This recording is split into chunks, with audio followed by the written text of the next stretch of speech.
Olá! Nesta aula, nós iremos falar sobre a economia e a imigração durante o Segundo Reinado.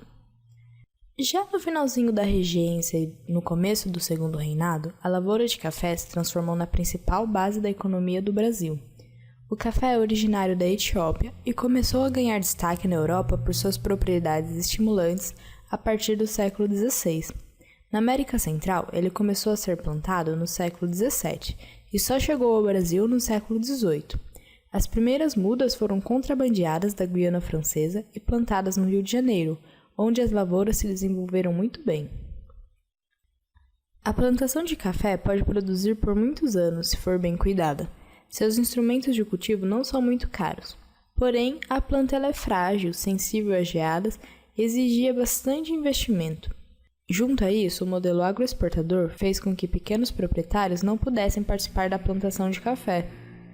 As condições da economia favoreceram o plantio do café. Havia muita mão de obra escrava disponível, já que a mineração estava em declínio, as terras eram bem baratas e o café era um produto cada vez mais consumido pela sociedade.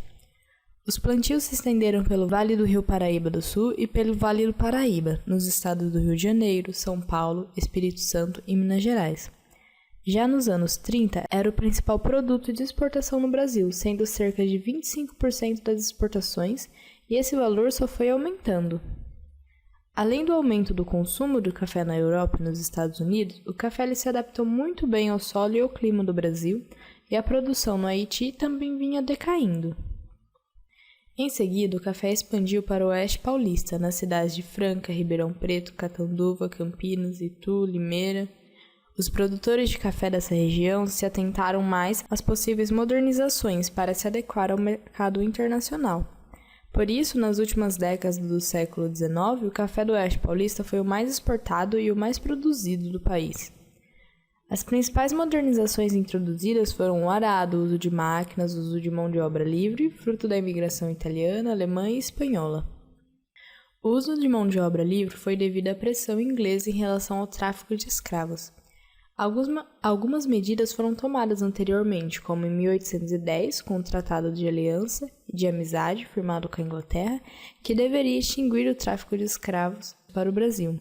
Em 1831, o regente Feijó decretou o fim do tráfico. Esse decreto não teve eficácia alguma e ficou conhecido como Lei para Inglês Vir. Em 1845, foi aprovada na Inglaterra o Bill Aberdeen, no qual a marinha inglesa poderia apreender navios negreiros. Como adquirir novos escravos foi ficando cada vez mais inviável, os produtores de café passaram a ver o incentivo da imigração como uma possibilidade. Em 1847, o senador Nicolau Vergueiro criou um sistema de parceria que incentivaria a vinda de imigrantes para servir como mão de obra em fazendas cafeeiras. Além de substituir a mão de obra escrava, os imigrantes europeus serviriam para embranquecer o país, já que as teorias raciais do século XIX consideravam o branco como uma raça superior, e ao embranquecer a população, o Brasil daria mais um passo em direção ao desenvolvimento e ao progresso. Os imigrantes vinham da Europa, eles receberiam um adiantamento para custear algumas despesas, como a viagem e instalação nas terras, e pagariam esse adiantamento com juros de 6%. Eles seriam responsáveis pelo cultivo de alguns pés de café e deveriam dividir os lucros com o dono da fazenda. O que parecia uma boa ideia a princípio tornou-se um pesadelo para os imigrantes. Esses juros de 6% eles eram acumulativos, e os pés de café só começariam a produzir após 4, 5 anos, fazendo com que a dívida só aumentasse. E eles também só podiam consumir produtos dos armazéns das fazendas, que eram bem mais caros que o normal. Isso fazia com que a dívida aumentasse mais ainda.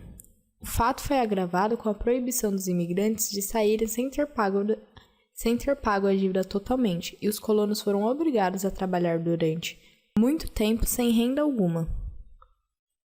Os fazendeiros não entendiam muito bem sobre o trabalho livre, como por exemplo os direitos que os trabalhadores teriam. Os imigrantes então eram maltratados, não tinham direito algum e sofriam punições físicas, assim como os escravos. A situação começou a ser denunciada para a Europa e o governo da Prússia, por exemplo, chegou a proibir que os prussianos viessem para o Brasil. O Brasil começou a ser muito mal visto internacionalmente e isso fez com que o governo interferisse no processo de contratação de imigrantes. Os custos da imigração passaram a ser financiados pela sociedade.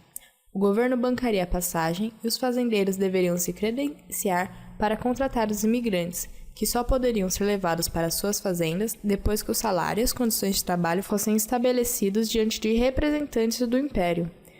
O número de imigrantes cresceu bastante, principalmente os vindos da Alemanha, da Itália, do Japão, da Polônia e da Suíça.